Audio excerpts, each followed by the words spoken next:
Welcome to Finding Your Worth From Within, the podcast where I'm going to be helping you up-level your life, find your true self, and ignite the best version of you.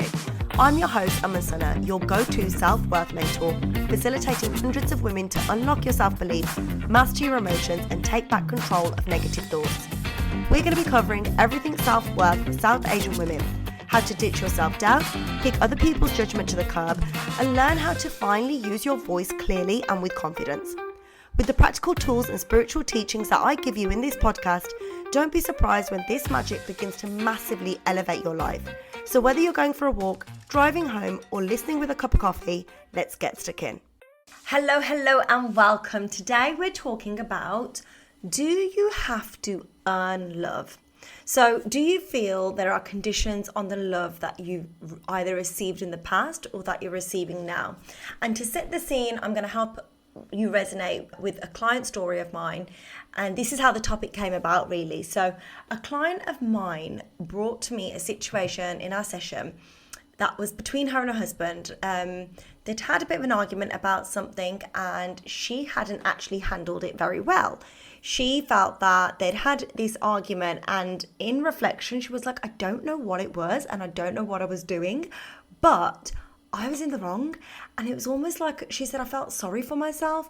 And in her own words, she said, it was like I was attention seeking because I got upset about something. She goes, I created the problem almost. And then he came up with a solution. And then afterwards, I got upset about it further. And I wanted him to come and see me. And I wanted him to check in on me and make sure I was okay.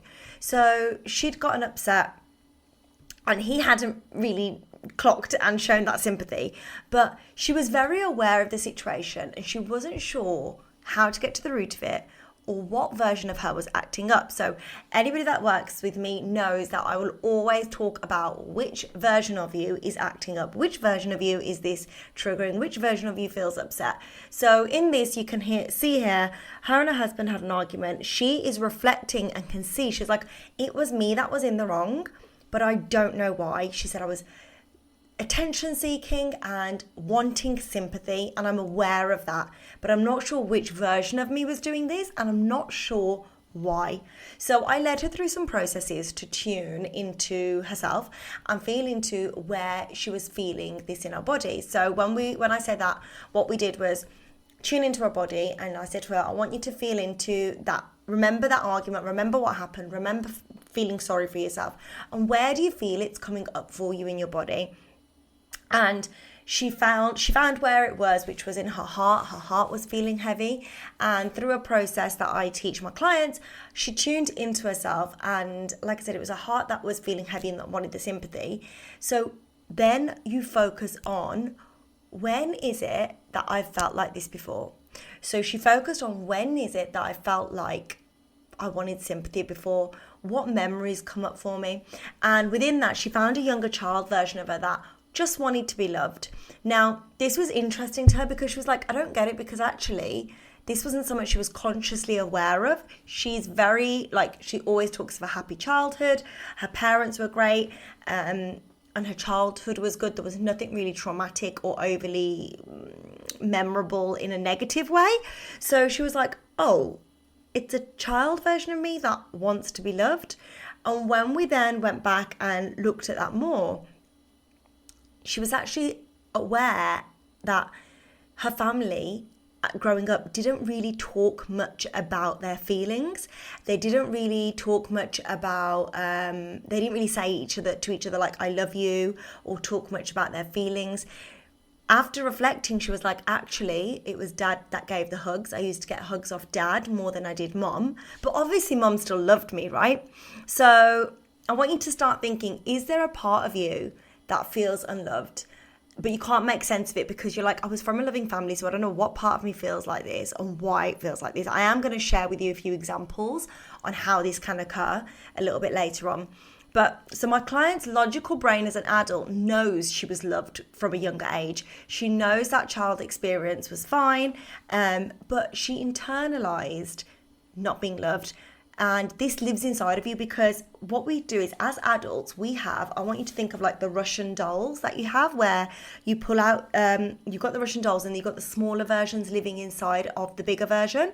So that's how we are when we talk about a younger child healing. We have younger versions living in us, whether it's a baby version, whether it's a child version, a teenage version, a young adult version. They all live within us. So I want you to think of yourself as a Russian doll. And if one of those is cracked, if the smaller versions are cracked, and you shake the bigger version and you shake the bigger Russian doll, you're going to hear them rattling around. So when we talk about inner child healing, it's about healing and making whole again those younger versions, those little Russian dolls, so that the bigger one doesn't rattle around, right? So in her logical brain, as an adult, she knew she was loved, but there was a younger child in her that was internalizing not being loved and internalizing not being told she was loved. So what we did is we worked through the whole process of making that version of her whole again and heal from the inside out. So we're able to do this inner child healing process through different ways that I teach clients. So through this process, though, she noticed two main things, and these came up for her consciously after we went through the inner child healing. And that was, number one, that version of her, the child version of her, actually felt like she had to have it together all the time.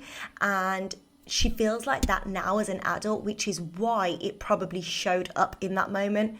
So that's why she was feeling sorry for herself. She wanted hubby to give her sympathy, because she just wanted a part of her that could just relax and let go of having to have it all together. But she wasn't aware that's actually what she was feeling. Obviously now she is, and it's something that she can relay back to hubby. And number two, she realised that, and this was one of the biggest things, she realised that actually she felt that love has always been conditional. Love has always been conditional for her. So, for example, as a child, she felt like her parents put that condition of, if you get good grades, we'll love you more. Now, obviously, that's not something that her parents would have said, but it's how she felt that, okay, the better grades I get, the more I'm loved. The better daughter I am in societal expectations, the more I'm loved. If I do X, Y, and Z, the more I'm loved. And as a wife now, she feels loved if she ticks all of the boxes and if she's got everything together.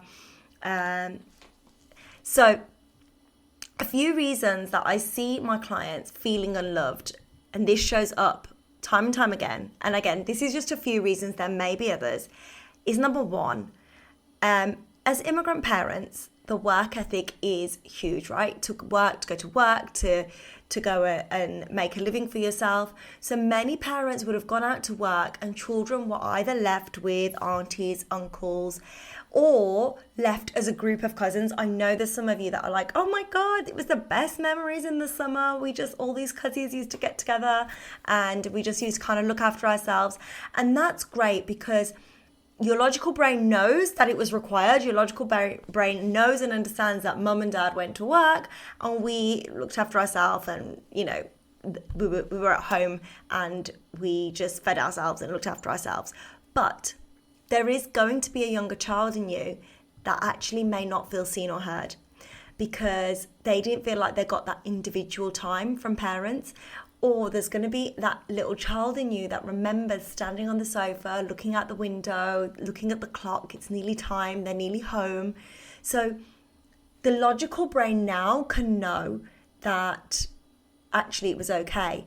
But the inner child in you is going to have internalized some of these feelings.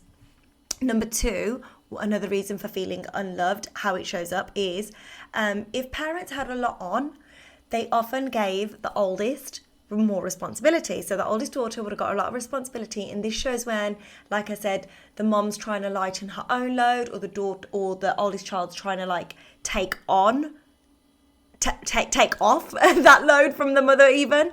So this takes away from their childhood, but makes them feel like they have to have everything together.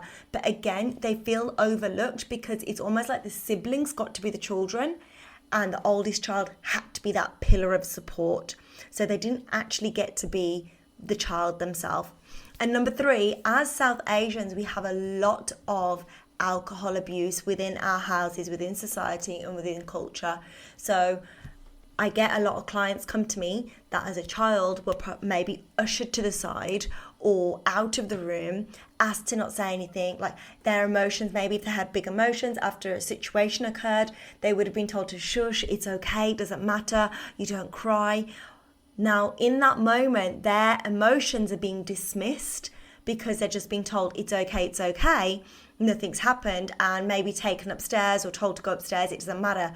Or maybe they didn't get to say what they wanted. So that can often create a feeling of unloved, like I didn't matter, I was just ushered to the side. There was bigger things, there was always something else that was going on, there was always another palaver, and as a child you just got overlooked perhaps. Those are the 3 main things that come to me when it's clients and they're feeling slightly unloved, neglected emotionally or overlooked. Now, what I want you to do is, I want you to, if this is giving you aha moments and you're like, oh my goodness, I didn't realize that is what affected me, I didn't realize that was affecting me, I want you to note down the different versions of you that didn't feel loved. As you're listening to this, if memories pop up, and these can be childhood memories, teenage memories, because Jesus Christ, teenage years are very, very difficult.